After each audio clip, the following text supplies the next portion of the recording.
Hola a todas las personas que nos ven en este canal. Vamos a darle continuación a la lectura de este libro, El 12º Planeta, escrito por Zecharia Sitchin.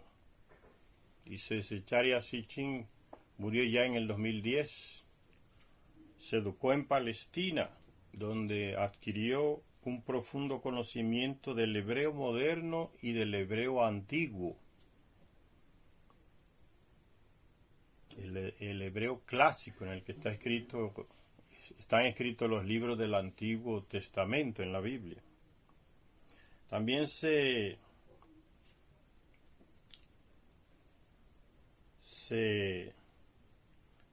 las lenguas semíticas y europeas se especializó en eso. En la arqueología y la historia del Oriente Próximo, todo lo que es esa región de Babilonia, Mesopotamia. Dice que estudió en la Escuela de Economía, Política y Ciencia de Londres. También se formó en la Universidad de Londres, una licenciatura especializada en Historia Económica.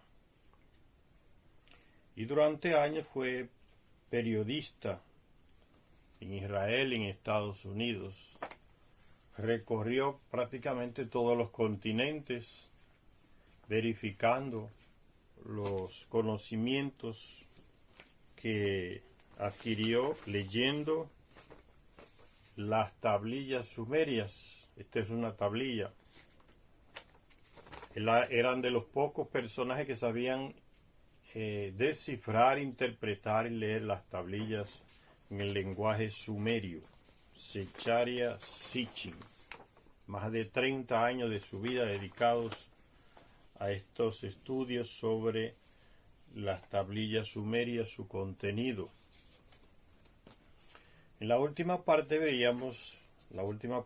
libro que leemos, veíamos que Zecharia Sitchin hablaba de el oro, cómo llegaba el oro al reino del rey Salomón en Palestina.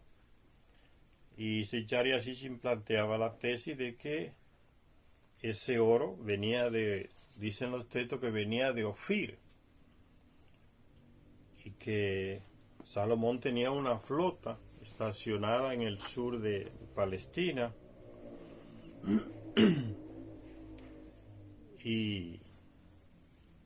y que esa flota llegaba al centro sur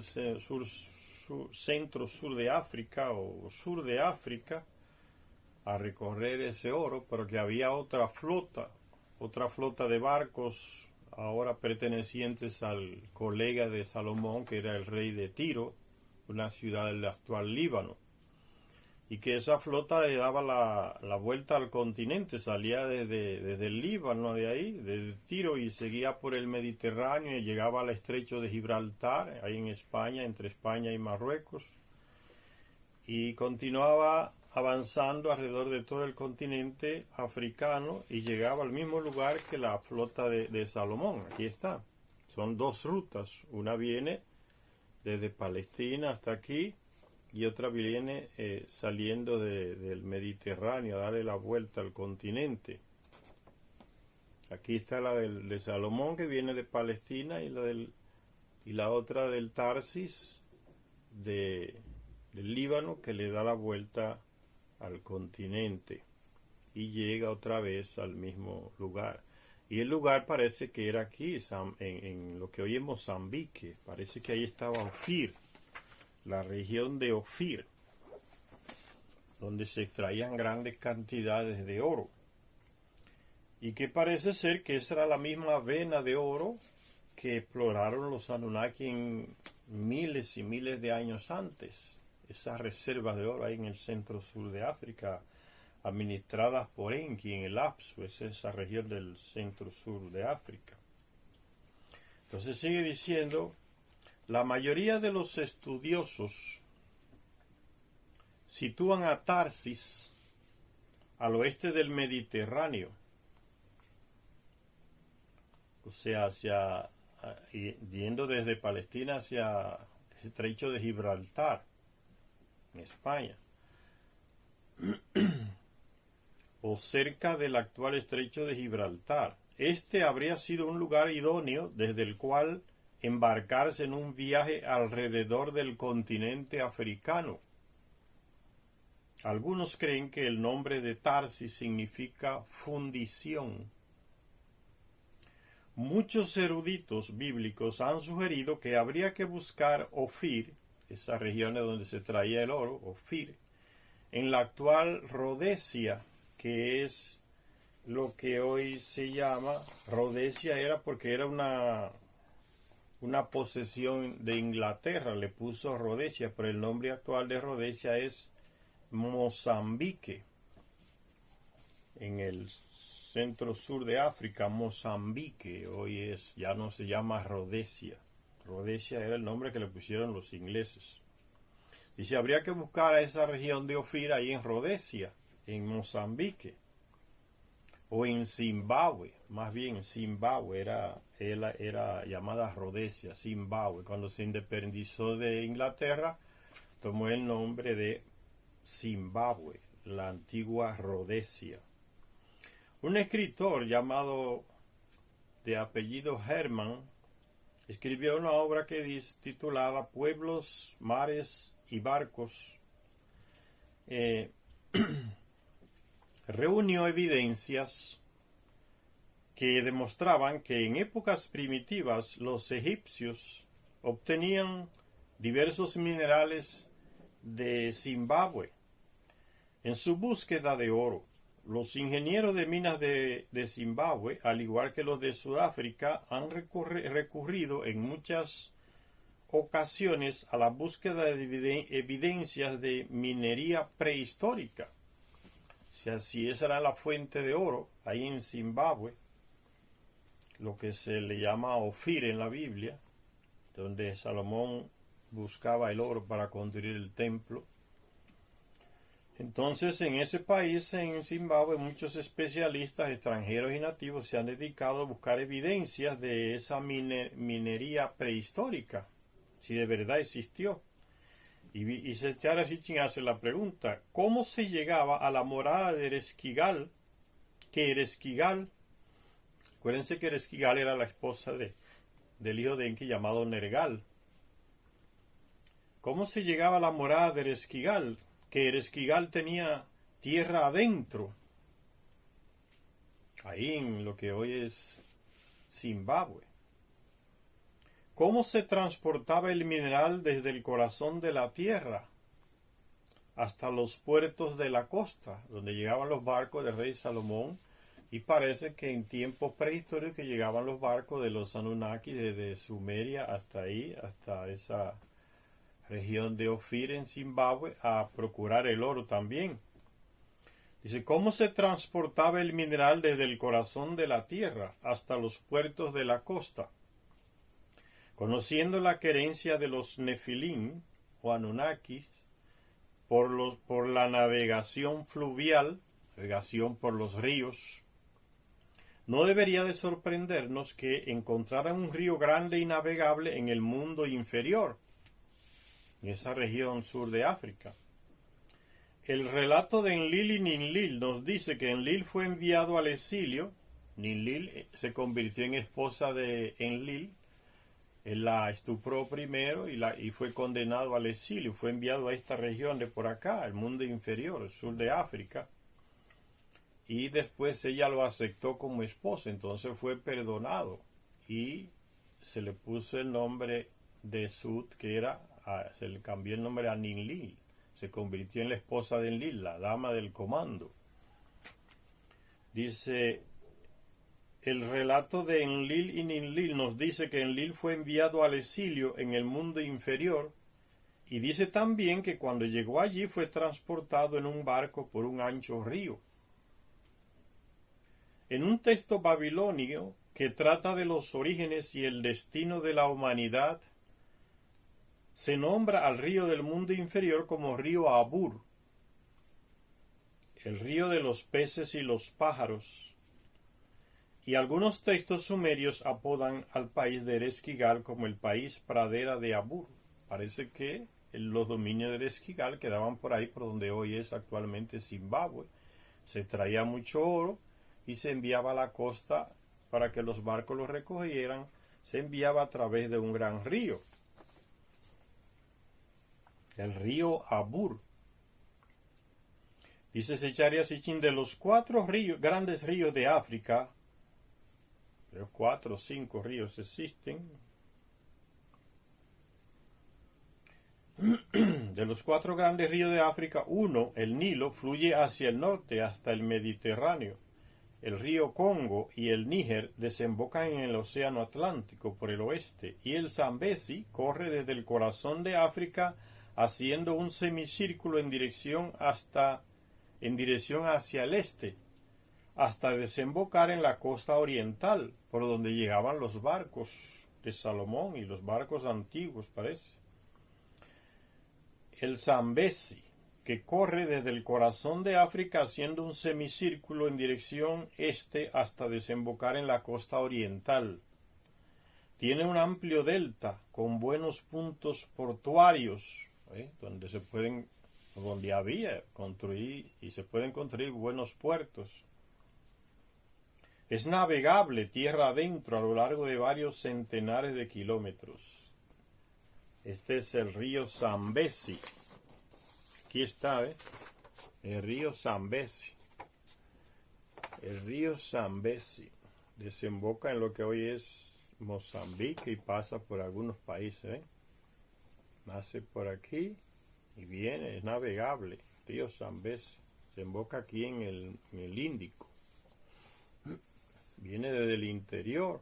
Parece que es el río Abur, por donde se transportaba el oro de Ofir hasta la costa para ser recibido por los barcos que llegaban acá. El río Zambezi, en África. Se pregunta Secharia Sitchin, ¿fue el Zambezi el río de los peces y los pájaros del mundo inferior? Fueron las majestuosas cataratas Victoria las que se mencionan en un texto en el que se habla de la capital del Esquigal, las cataratas Victoria que están en ese río Zambezi. Consciente de que muchas minas prometedoras recientemente descubiertas en el sur de África habían sido puntos mineros en la antigüedad, ya los expertos descubrieron que sí, que esos puntos de minería habían sido explorados ya en la antigüedad. ¿Cuántos miles de años? No se sabe, pero evidentemente fueron los Anunnakis que iniciaron en la extracción de oro en esa región. Siguieron los... Ahí también envió Salomón a procurar oro. Era una mina enorme que hay subterránea. Zimbabue. Dice conscientes de que muchas minas prometedoras recientemente descubiertas, dice Secharia Sitchin, en el sur de África, habían sido puntos mineros en la antigüedad. La angloamericana, o sea, una corporación extractora de oro, de capital inglés y estadounidense, Anglo American Corporation, contrató a varios equipos de arqueólogos para examinar los lugares antes de que las modernas máquinas excavadoras barrieran con todos los rastros de antiguas obras.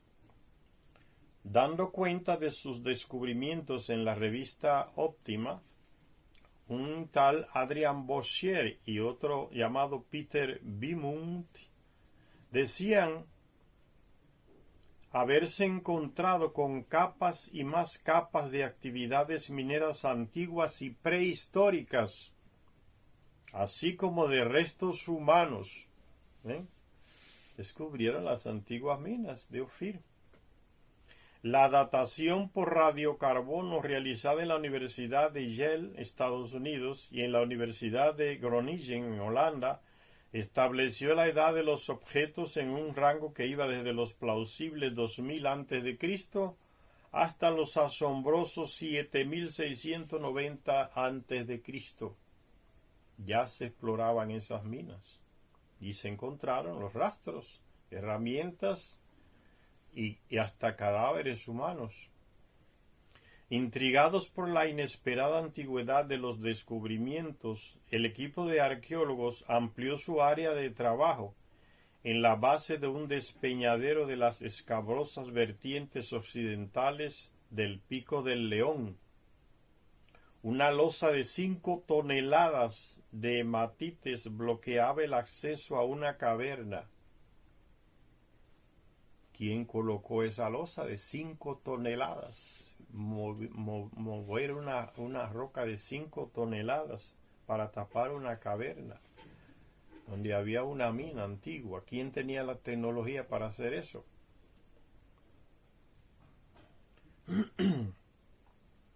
Dice, ¿acaso era posible la minería? Dice, los restos de carbón dataron las operaciones mineras en el interior de la caverna después que retiraron la enorme losa que bloqueaba la entrada. Dice, los restos de carbón dataron las operaciones mineras en el interior de la caverna entre 20.000 y 26.000 años antes de Cristo. Mucho más antigua aún. Y se hace Zecharia Sitchin la pregunta, ¿acaso era posible la minería de metales durante la edad de piedra antigua, durante el Paleolítico?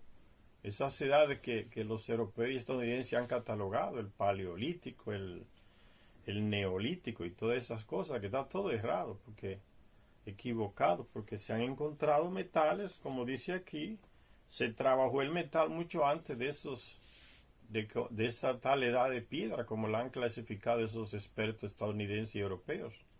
Se trabajó el metal mucho antes de esas épocas, entonces están mal calculadas. Incrédulos, los expertos excavaron un pozo en un punto donde aparentemente los antiguos mineros habían comenzado sus operaciones. Se envió una muestra de carbón encontrada allí al laboratorio de Groningen en Holanda. La datación se remontó al 41.250 a.C., más antiguo aún, con un margen de error de más o menos de 1.600 años. 41.250 a.C., señor. Ya se exploraban esas minas de oro ahí en Zimbabue. Los científicos sudafricanos se pusieron a investigar entonces en los lugares mineros prehistóricos del sur de Suazilandia, un país que está ahí dentro del territorio de África del Sur. Fue entonces cuando en el interior de las cavernas mineras descubiertas encontraron ramitas, hojas, hierbas e incluso plumas. Todo ello fue llevado allí, presumiblemente por los antiguos mineros para hacerse un lecho en el nivel del 35.000 a.C. Encontraron huesos con muescas. Muescas es una pieza donde se encaja otra. Entonces es una pieza que hecha por una persona.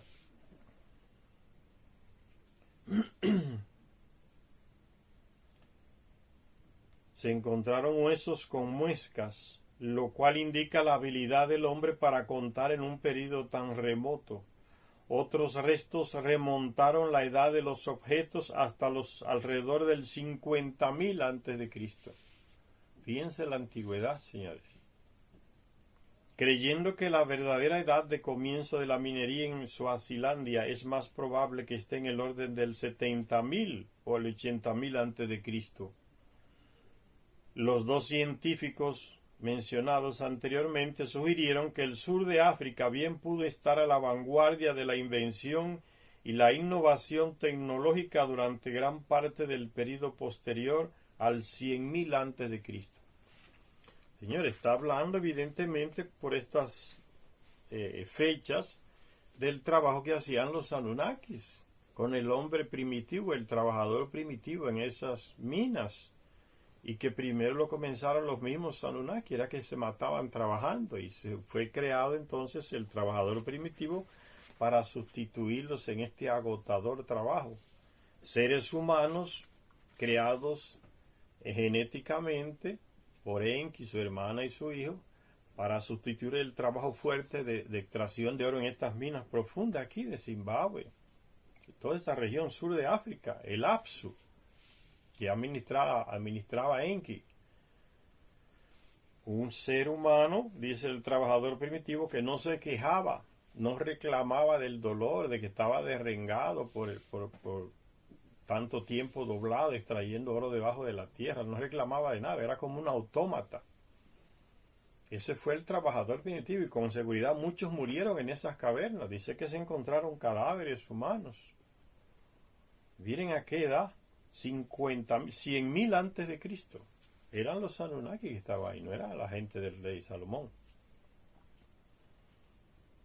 Comentando los descubrimientos del Dr. Kenneth Oakley, el Dr. Kenneth Oakley, antiguo antropólogo, jefe del Museo de Historia Natural de Londres, Inglaterra, le dio una trascendencia diferente a los descubrimientos. Dice, esto arroja una luz importante sobre los orígenes del hombre, decía ese Dr. Kenneth Oakley. Esto arroja una luz importante sobre los orígenes del hombre. Es posible que el sur de África fue el hogar evolutivo del hombre, el lugar de nacimiento del Homo sapiens. Y fue así. Fue ahí, en los laboratorios que tenía Enki en Sudáfrica, en su residencia, donde se creó genéticamente primero el trabajador primitivo y después el Homo sapiens, que fue una mezcla del ADN del mismo Enki con dos mujeres de esas trabajadoras primitivas, y salió entonces el Homo sapiens, el hombre que piensa, no aquel antiguo que solamente sabía extraer oro y trabajar como un animal y andaba desnudo, no se quejaba de nada. Con el semen de Enki, en una de esas hembras trabajadoras primitivas, entonces nace el Adamu, que es el primer ser humano inteligente. Ese es el origen de nuestra civilización actual, porque antes de él existían otras civilizaciones en el planeta, antes de que llegaran los Anunnaki. Y ya hablamos de eso, están las pruebas de eso. Entonces, esta civilización a la que pertenecemos nosotros, del Homo sapiens, comenzó ahí con Adapa, el primer ser civilizado, que fue tomado como un modelo para reproducir. Él y su hermana fueron tomados como modelo para reproducir, y se produjeron millones y millones, se extendió esa raza por el planeta. El Homo sapiens, el primer hombre civilizado.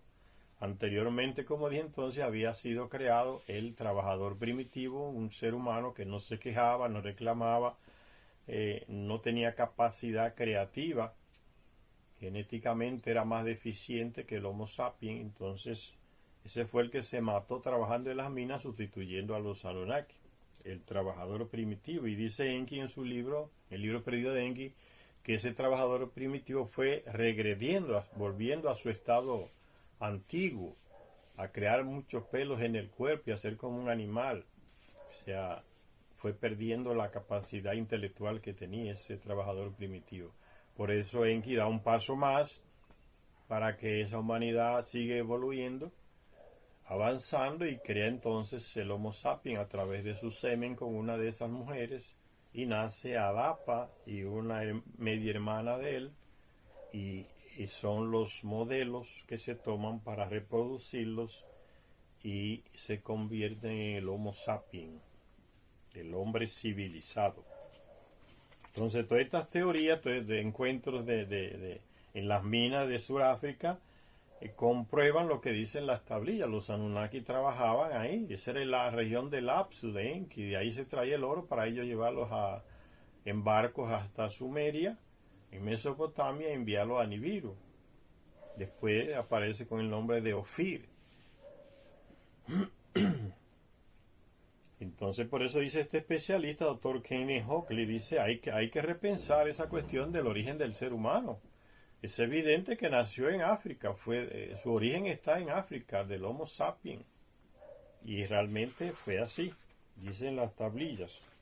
Él no está diciendo nada nuevo. Como veremos, sigue diciendo la lectura, fue ciertamente allí donde apareció el hombre moderno en la tierra, a través de una cadena de acontecimientos que se desencadenó con la búsqueda de metales por parte de los dioses.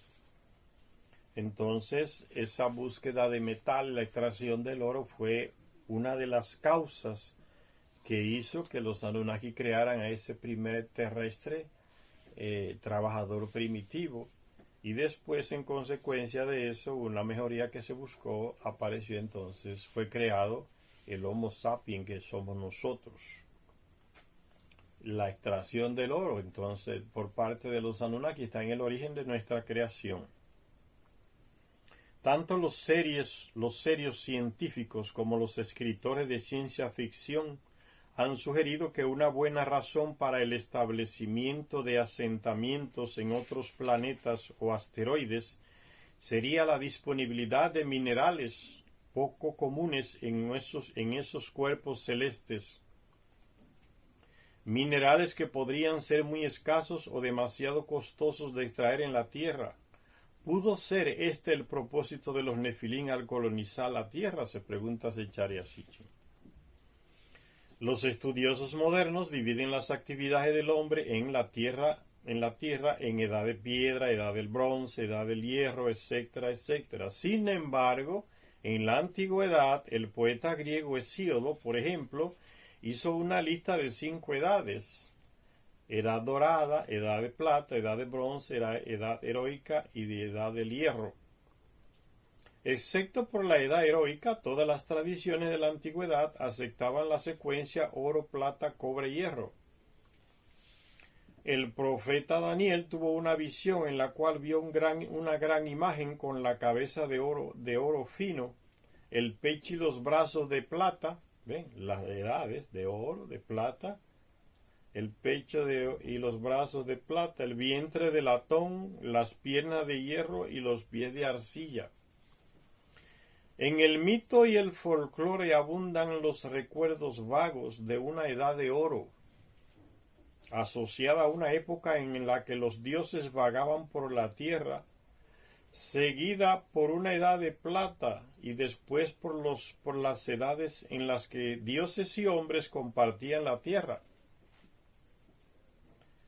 La edad de los héroes, del cobre, del bronce y del hierro. ¿No serán estas leyendas recuerdos vagos de acontecimientos reales ocurridos en la tierra?, se pregunta Zecharia Sitchin.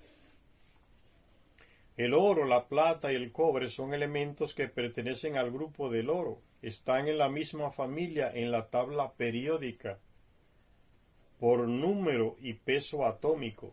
Tienen propiedades cristalográficas, o sea, propiedades de las sustancias cristalinas, propiedades químicas y físicas similares. Todos son suaves, maleables y dúctiles. De todos los elementos conocidos, estos, el oro, la plata y el cobre, son los mejores conductores del calor y de la electricidad. De los tres, el oro es el más duradero, virtualmente indestructible, aunque se le conoce mejor por su utilización en forma de dinero, en joyería o en objetos finos. Es casi inestimable en la industria electrónica. Una sociedad sofisticada necesita oro para sus montajes en microelectrónica, circuitos y cerebros computarizados.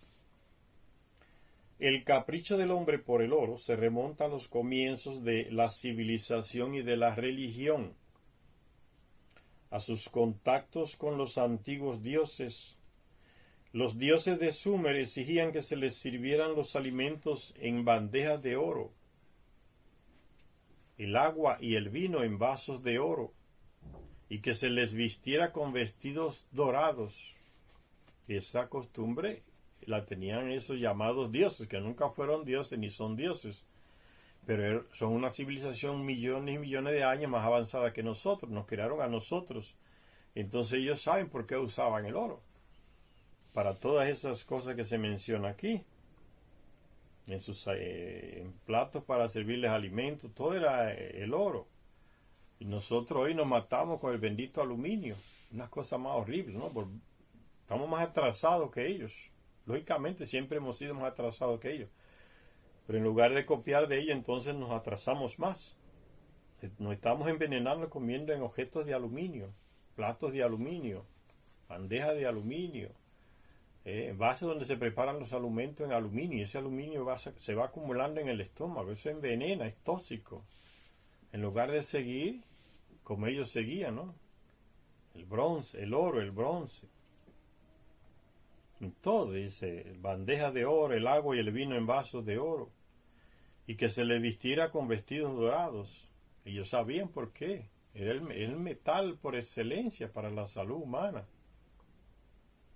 Aunque los israelitas dejaron Egipto con tal premura que no tuvieron tiempo para coger su levadura de pan, sí que se les ordenó que pidieran a los egipcios todo tipo de objetos de plata y oro. Que este mandato, como veremos más tarde, preveía la necesidad que de estos materiales tendrían a la hora de construir el tabernáculo y sus pertrechos electrónicos. El oro, al que podemos llamar metal regio, era de hecho el metal de los dioses. Ya en las culturas andinas, donde también residieron los Anunnaki en la región de Bolivia, en los Andes, por ahí, estaba Ninurta, estaba su padre Enlil, fue el origen de muchísimas culturas, ahí en los Alpes, en Tiwanaku. Ya se habla, los españoles cuando llegaron le preguntaban a los nativos que de quién era el oro, de dónde venía el oro. Decía, eso es de los dioses. Es la misma respuesta que daban los sumerios. Son ellos, los dioses. Lo que la tapada de cabeza de los europeos era la misma, ¿no? No entendían que eso de dioses, asociaban dioses con el dios de ellos, como una entidad espiritual, no sé qué, y no entendían nada cuando los nativos decían son de los dioses. ¿Qué iban a imaginar esos españoles que eran personas de otro planeta, que andaban en naves en todo el planeta, que explotaban esas minas en los Andes, que no le pasaba eso ni por la mente? Dice, el oro, al que podemos llamar metal regio, era de hecho el metal de los dioses. Dirigiéndose al profeta Ageo, en el libro de Ageo, capítulo 2, versículo 8, pueden leer eso, el Señor dejó claro, hablando de su retorno para juzgar a las naciones, diciendo, mía es la plata y mío es el oro. Era uno de ellos, de los Anunnaki. ¿Cómo se puede imaginar que ese es Yahvé? Porque ese es Dios, creó el universo entero. Ese llamado Yahvé es simplemente una síntesis mal hecha de todos esos personajes Anunnakis, Anakim, los Elohim de la Biblia. Mía es la plata y mío es el oro. Y hoy las iglesias y las religiones, fíjense cómo está todo relacionado. Estos libros de Charles Sitchin nos enseñan muy bien. Las religiones están muy ligadas al desarrollo del ser humano, al origen del ser humano, a la explotación de estos minerales en la antigüedad, a la creación. La gente siempre está queriendo dividir la religión, ¿no? Que eso es cosa de padres y de sacerdotes y de pastores, que eso no tiene nada que ver. La estupidez intelectual hace ese tipo de divisiones, ¿no? No, que no hable de religión, que esas son cosas de sermones de padre, de misa. La ignorancia sobre el aspecto religioso del ser humano está ligado a todo, al poder, a la lucha del poder, a las guerras, a la extracción del oro, de los metales, al desarrollo de las grandes civilizaciones antiguas. Entonces estos estúpidos quieren dividir, ¿no? Que la religión es cosa de gente, de padres y de iglesia, que eso no tiene nada que ver con los libros. Es parte central, por eso Zecharia Sitchin, que no era ningún sacerdote ni religioso, escribe y la saca de las tablillas, está en las tablillas. La unión profunda entre la religión, la astronomía, la matemática, la creación del ser humano, la civilización nuestra, aquí en la tierra en la que formamos parte, las guerras antiguas, está todo mezclado. ¿Cómo es que hay gente tan burro que quiere separar la religión de estas cosas? Y por la ignorancia, no leen. Esto lo dice en el libro de Ageo, en el Antiguo Testamento, capítulo 2 del 8. Dice Dios, el oro y la plata son míos. Es uno de ellos que está hablando. No es el tal Yahvé. Eso es el monoteísmo que se metió en la Biblia a través de los judíos y del cristianismo, manipulando los textos antiguos y colocando a Yahvé como si fuera el único Dios. Se metió el bendito monoteísmo, entonces todo es Yahvé. Pero los textos antiguos están ahí. Cuando es Yahvé, hay que entender que son muchos, varios de ellos los Anunnaki. Mío es el oro, mía es la plata. Si es Dios universal que creó el universo, ¿para qué le va a decir a Ageo que el oro y la plata es de él? Dice, las evidencias sugieren que el capricho del hombre por estos metales tiene sus raíces en la gran necesidad de oro que tenían los Nefilim, los dioses. Estos, según parece, vinieron a la tierra a por oro y sus metales asociados. Ya en el libro perdido de Enki vemos que, como dijo el mismo Enki, que vino desde su planeta Nibiru, 12º, que en Nibiru hay oro, pero no es muy escaso. Por eso necesitaban procurar oro en otro lugar, que ellos sabían que estaba aquí en el planeta Tierra, que había abundancia extrema de oro, para poder tapar el agujero que se abrió en la atmósfera de Nibiru y que podía acabar con toda la vida en el planeta. Era una cuestión de vida o muerte, y que se convirtió en una cuestión de geopolítica ya en Nibiru. El rey de Nibiru, un rey para todo el planeta tienen ellos, que no solucionaba el problema del agujero en la atmósfera, era destituido, y hasta se le daban golpes de estados violentos, algunos. Entonces era una cuestión de geopolítica. La búsqueda del oro. Por eso vinieron aquí, porque sabían que aquí había abundancia de oro. Dice, los Nefilim, Anakim o Anunnaki, según parece, vinieron a la tierra por el oro y sus metales asociados. También puede que vinieran en busca de otros metales poco comunes, como el platino, abundante en el sur de África, que potencia las pilas de combustible de una forma extraordinaria.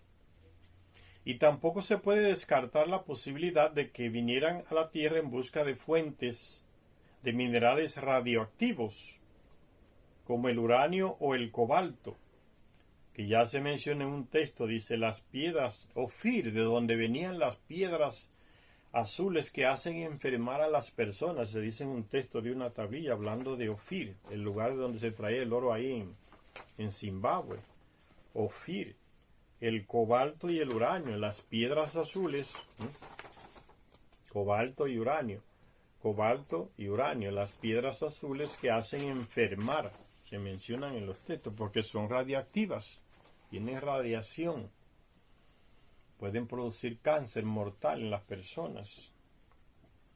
Las piedras azules que hacen enfermar del mundo inferior, o sea, en esa región de África, en Zimbabue, actual Zimbabue, existen esos metales radioactivos, piedras azules que hacen enfermar del mundo inferior, de las que se hace mención en algunos textos antiguos. En muchas representaciones se ve a Ea o Enki como dios de la minería. Él era administrador de toda esa región del Apsu, donde estaban esas minas de oro, y están todavía. Se le ve a Enki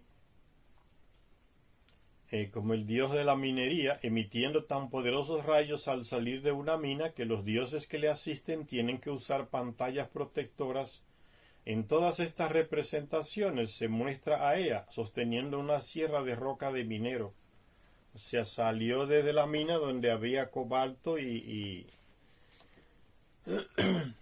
uranio, y los que lo esperaban fuera de la mina tenían que usar protectores para no contaminarse con la radioactividad. Que esta imagen se está refiriéndose a Charya Sitchin, ¿ven? Aquí está Enki saliendo y los otros son Anunnakis por el sombrero con cuernos se sabe que son de Anunnaki. Entonces hay Anunnaki con una especie de protección para no tomar contacto directo con Enki que sale de una mina, donde hay esas piedras radiactivas. No es nada extraño, señores. Ustedes van hoy a un hospital a hacerse una radiografía del pecho y se usan rayos X. Entonces, si es del pecho, le tapan la cara a usted con un material protector para que los rayos no le afecten en la cara. Y puede crear problema. Entonces, solo se deja abierta la parte del pecho donde se va a enfocar el rayo X para hacer la placa ahí en los hospitales. Entonces eso se sigue usando, esa protección como aparece en esa foto antigua se sigue usando el día de hoy. Entonces sigue diciendo el texto: aunque Enki estaba a cargo del primer grupo que aterrizó de los Anunnaki que vinieron aquí a la Tierra y aterrizaron en el sur de Mesopotamia, fundaron Eridu. Era Enki que comandaba ese grupo de 50 Anunnakis. Dice, aunque Enki estaba al cargo del primer grupo que aterrizó y del desarrollo del Apsu, esa región ahí en África del Sur, los méritos de lo conseguido, como en el caso de cualquier general, no se le deben atribuir solo a él. Los que realmente hicieron el trabajo día a día fueron los miembros de menor grado del grupo que aterrizó, o sea, los Anunnaki, los que se quedaron aquí en el planeta Tierra trabajando. Y es igual lo que pasa hoy, señores. Sechara Sitchin nos está haciendo una advertencia que se sigue cometiendo ese error de hoy. ¿Quién construyó el puente de tal lugar, tal país? Ah, el presidente tal, dice la gente inmediatamente, responde. No fue así. Quien construyó el puente fueron los miles de trabajadores anónimos que se mataron, algunos hasta murieron haciendo esa construcción. Los arquitectos, los ingenieros, los geólogos que excavaron toda esa estructura, esa base de ese puente. El presidente liberó los fondos, el dinero para que se construyera, o dio la orden para que se construyera, pero no se le cometemos esos errores, ¿no? ¿Quién construyó el puente tal? El presidente tal. No fue él, fueron a eso que se está refiriendo Sechara Sitchin aquí. Eso es una injusticia que siempre se sigue cometiendo hasta el día de hoy. No fue Enki. Él delegó a un grupo de Anunnaki que él comandaba para que extrajeran los minerales. Él no iba a extraer mineral. Él comandaba ese grupo de trabajadores, como el presidente da la orden para que un grupo de ingenieros, de trabajadores anónimos, de gente que sabe hacer mezcla, que sabe trabajar con ladrillo, que sabe trabajar con hierro, amarrar hierros y construir la estructura del puente. Y esos son los que hacen el trabajo, pero nunca se mencionan. Y eso es lo que en el fondo nos está diciendo Sechara Sitchin, como siempre sucede. Fueron los Anunnaki de abajo, o sea, el pueblo que trabaja en las obras que nunca se menciona. Ese fue el constructor del puente, como le estoy poniendo el ejemplo. No fue el presidente. Entonces no fue Enki.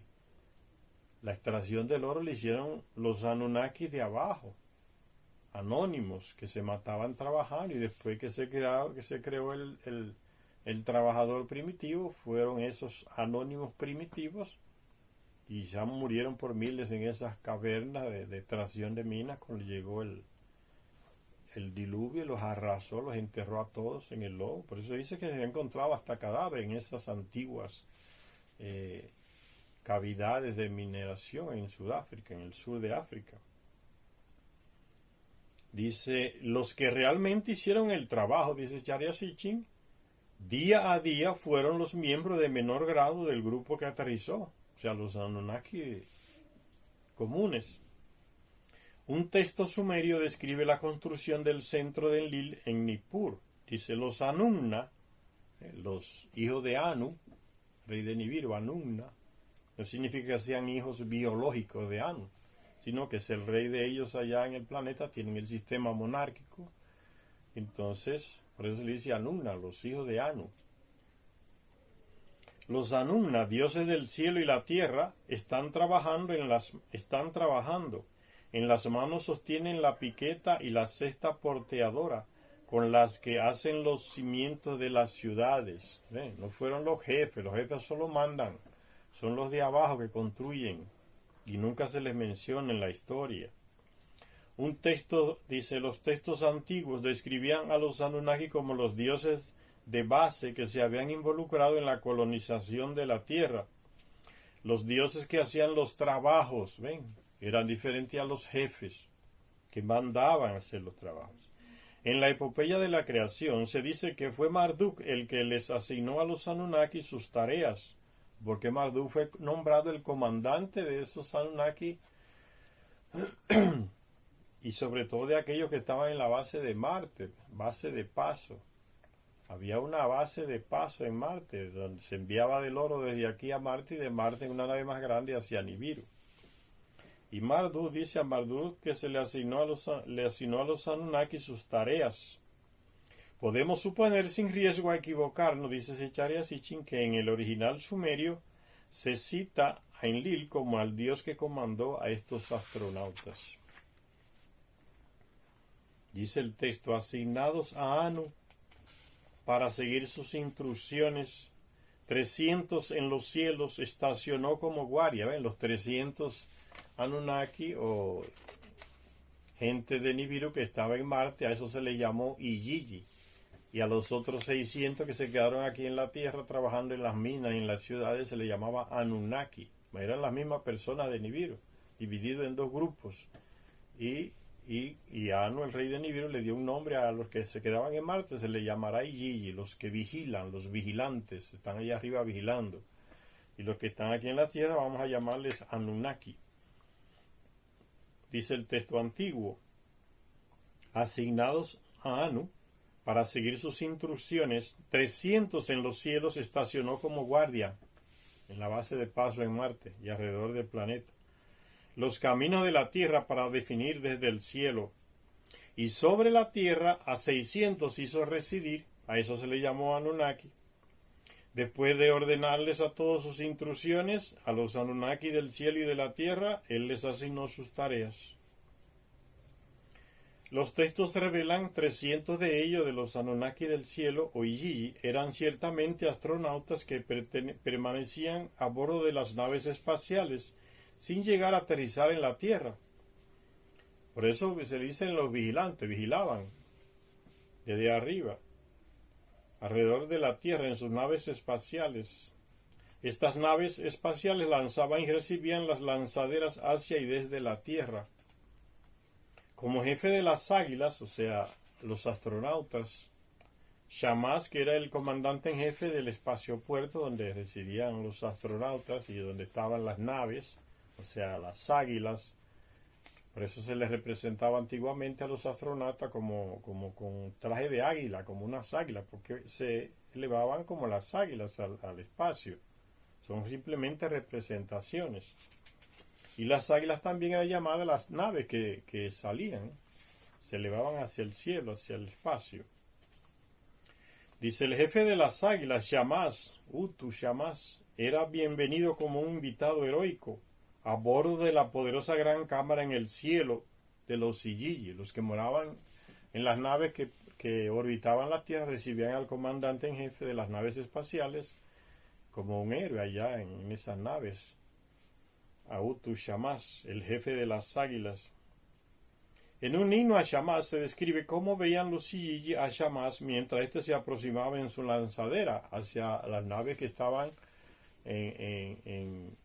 alrededor del planeta, orbitando, o también hacia los que residían allá en Marte, en la estación de paso. Shamash los iba a visitar. Dice: con su aparición todos los príncipes se alegran, todos los Iyiji se regocijan contigo, ante el brillo de tu luz su sendero. Ellos buscan constantemente tu resplandor. Abierta de par en par está la puerta, enteramente. Las ofrendas de pan de todos los Iyiji te esperan. Los textos están corrompidos en algunas partes, pero estas son las partes que se pudieron leer, interpretar y traducir. Al estar allí arriba, parece ser que la humanidad nunca se encontró con los Igigi.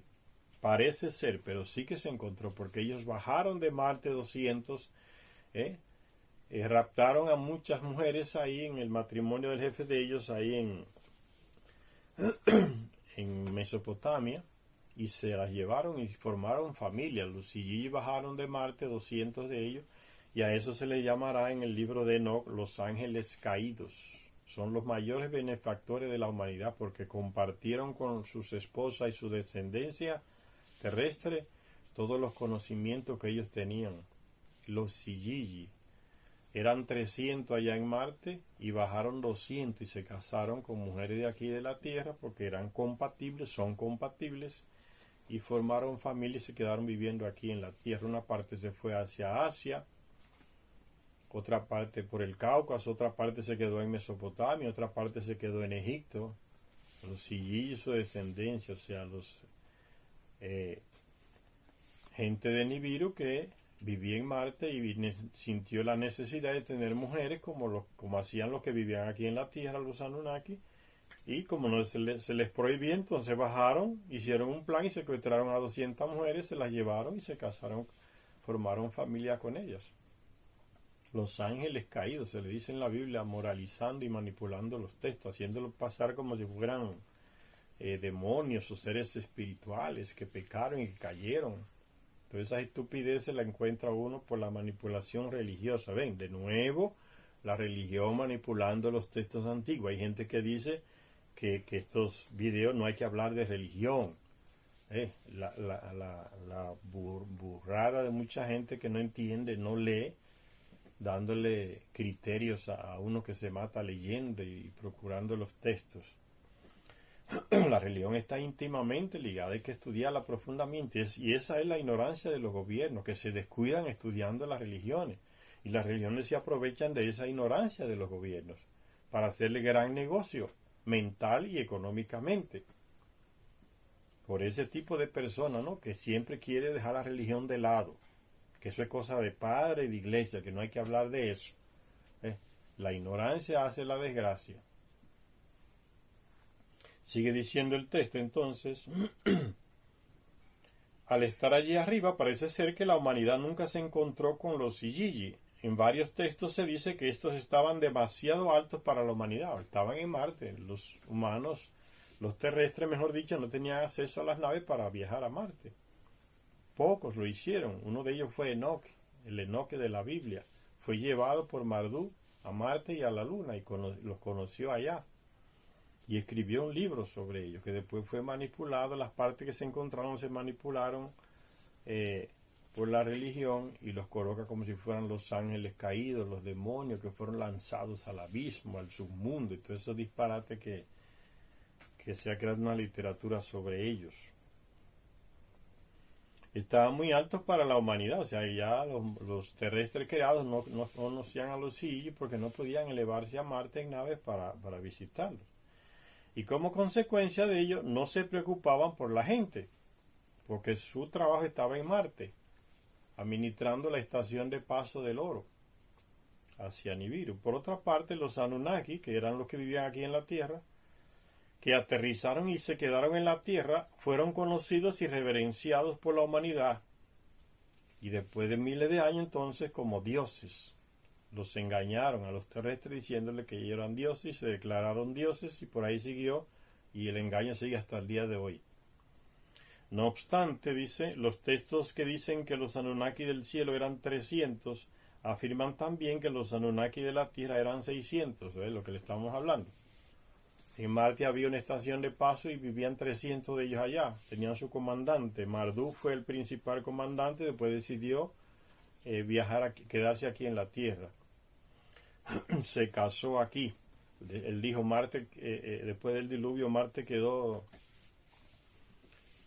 dice, después que pasó el planeta Nibiru en uno de sus pasos, le secó la atmósfera, extrajo casi totalmente la atmósfera de Marte, lo dejó seco, sin agua en la superficie, era solamente tormenta de polvo, y Marduk dijo, ya no se puede vivir más, eso es pura tormenta de tierra.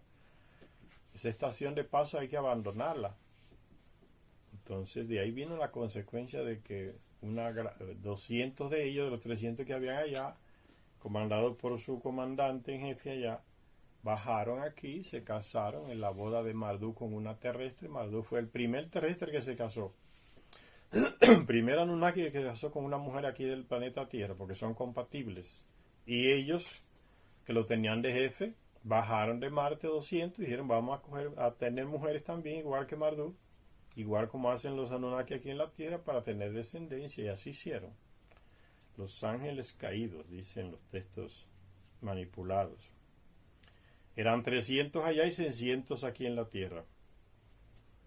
No obstante, muchos textos insisten en hablar de los Anunnaki, o sea, los que vivían aquí en la Tierra, como de los 50 grandes príncipes. La ortografía normal de su nombre en acadio, Anunnaki, muestra claramente el significado de los 50 que vinieron del cielo a la Tierra. ¿Existe algún modo de conciliar esta aparente contradicción? No. Porque cuando habla de los 50, habla de los primeros que llegaron con Enki, fueron 50 Anunnaki que vinieron con él, aterrizaron ahí en Mesopotamia, comenzaron a fundar la misión aquí en la Tierra. A esos 50 se refiere. Los 50 que vinieron del cielo a la Tierra.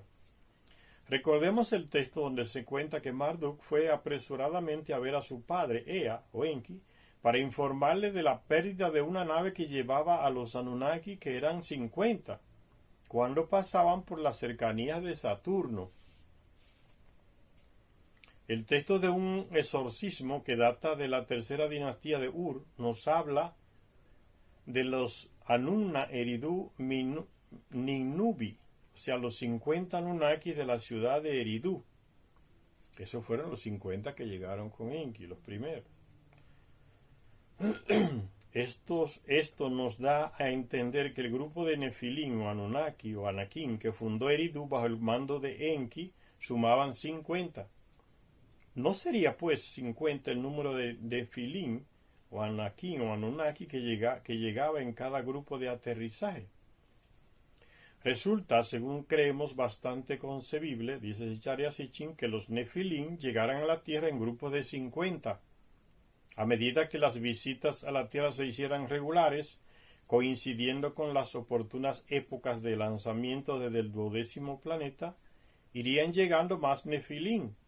En cada ocasión, algunos de los que habían llegado primero ascenderían en un módulo terrestre y se reunirían en la nave espacial para un viaje a casa. Pero con el tiempo iría aumentando el número de Nefilim que permanecía en la Tierra y el número de astronautas del 12º planeta que se quedaba para colonizar la Tierra iría creciendo desde el grupo inicial de 50 hasta los 600 que en la Tierra se establecieron. Después de miles y miles de años, esos que estaban en la Tierra se fueron multiplicando, le nacieron hijos aquí, nietos, bisnietos, y se fue haciendo ya una colonia de ellos aquí. ¿Cómo iban a llevar a cabo su misión los Nefilim? Es decir, extraer los minerales deseados de la Tierra y enviar los lingotes al 12º planeta con tan pequeño número de manos, 600 nada más. Un famoso sello que se exhibe ahora en el Museo del Louvre en Francia, ¿ves? Los europeos siempre con los tesoros de otros países.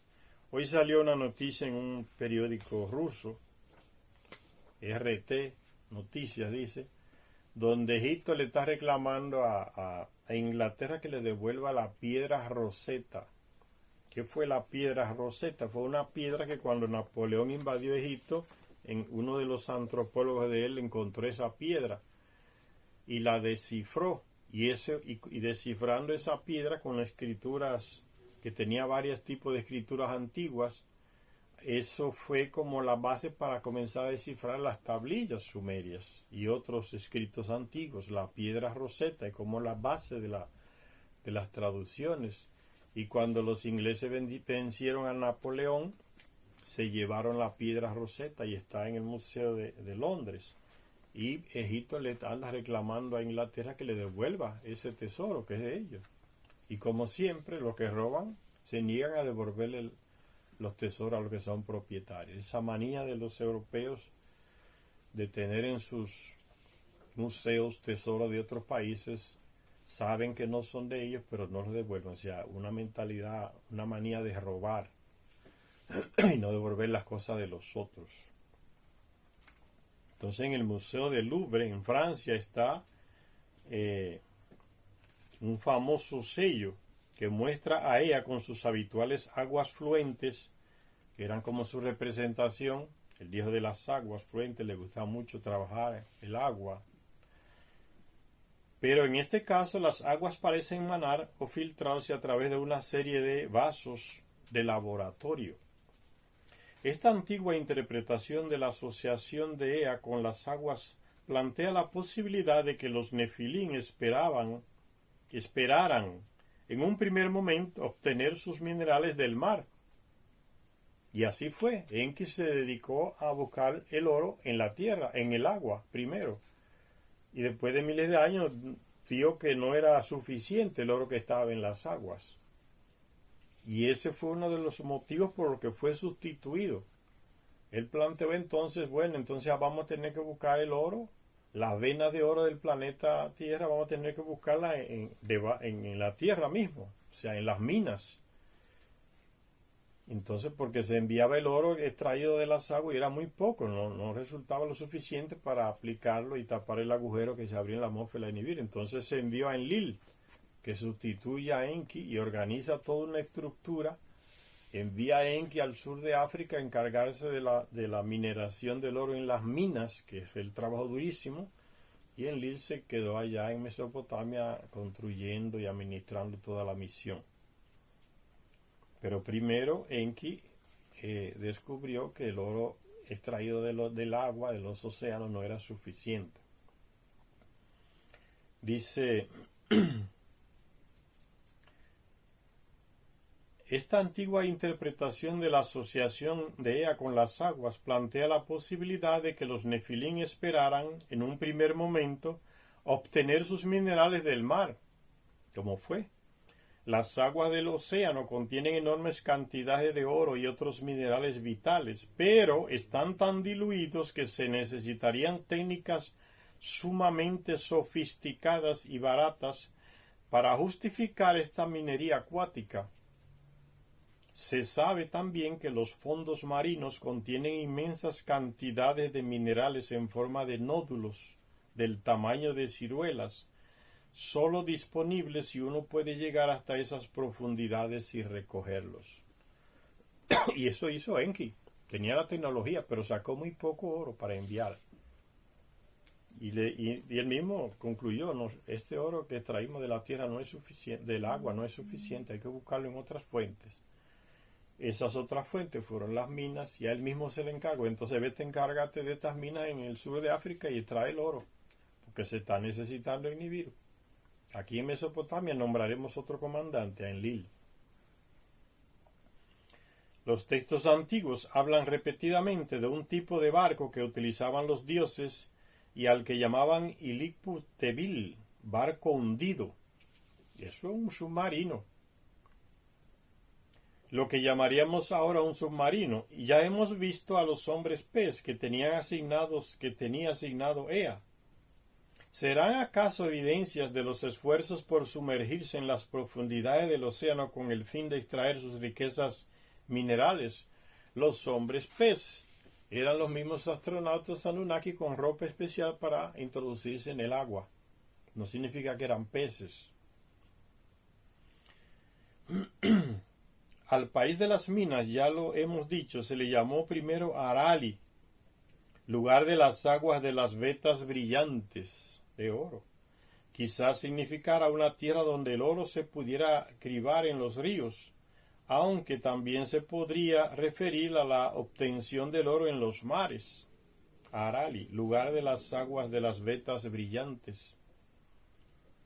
Si estos fueron los planes de los nefilín, parece ser que fracasaron, pues poco después de haber establecido sus primeros asentamientos, a esos pocos cientos de Anunnaki se les dio una tarea inesperada y mucho más ardua, la de bajar a las profundidades de la tierra de África y extraer los minerales necesarios de allí. Fueron enviados al mundo inferior, ¿ven?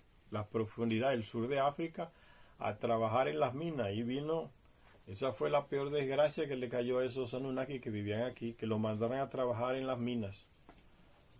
Eso provocó la rebelión de ellos con el tiempo, no aguantaron, y esa rebelión dio origen, fue causa de que se creara el trabajador primitivo y después el ser civilizado que somos nosotros.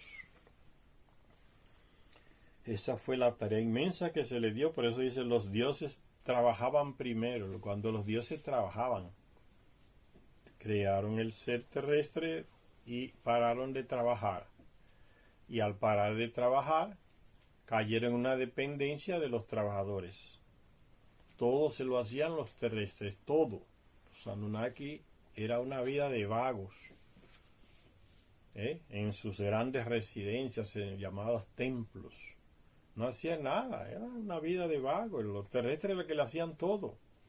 Por eso cuando el diluvio se llevó a la mayoría de los terrestres, los Anunnaki estaban pasando hambre. ¿Y ahora quién nos cocina?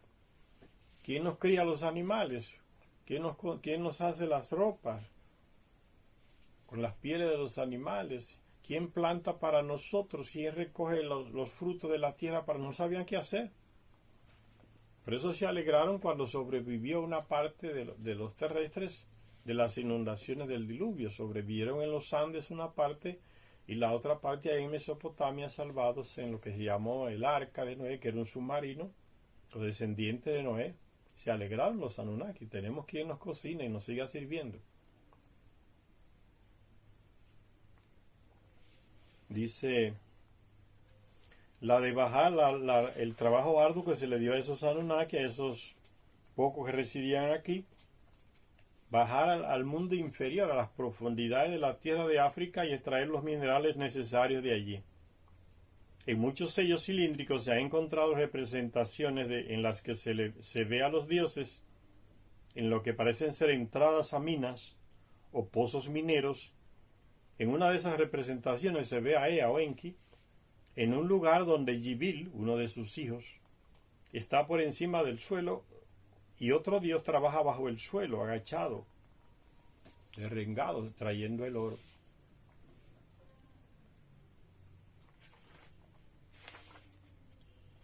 En épocas posteriores, según nos desvelan los textos babilonios y asirios, los hombres, jóvenes y viejos, eran condenados a trabajar en las minas del mundo inferior, en el sur de África, trabajando en la oscuridad y comiendo tierra.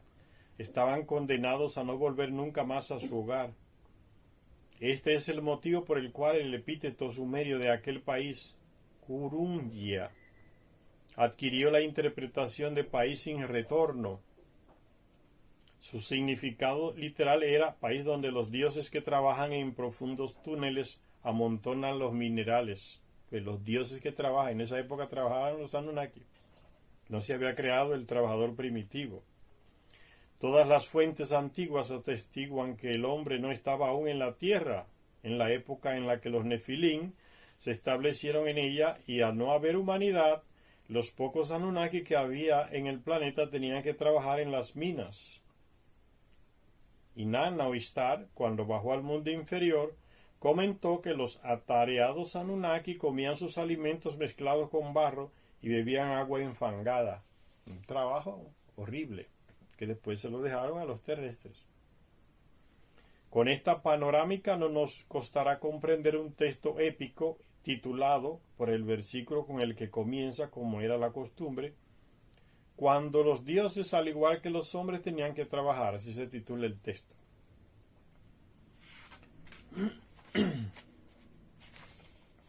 Vamos a hacer una parada por acá, señores, para que el video no se haga tan largo. Gracias a todos los que nos ven en este canal y hasta la próxima lectura.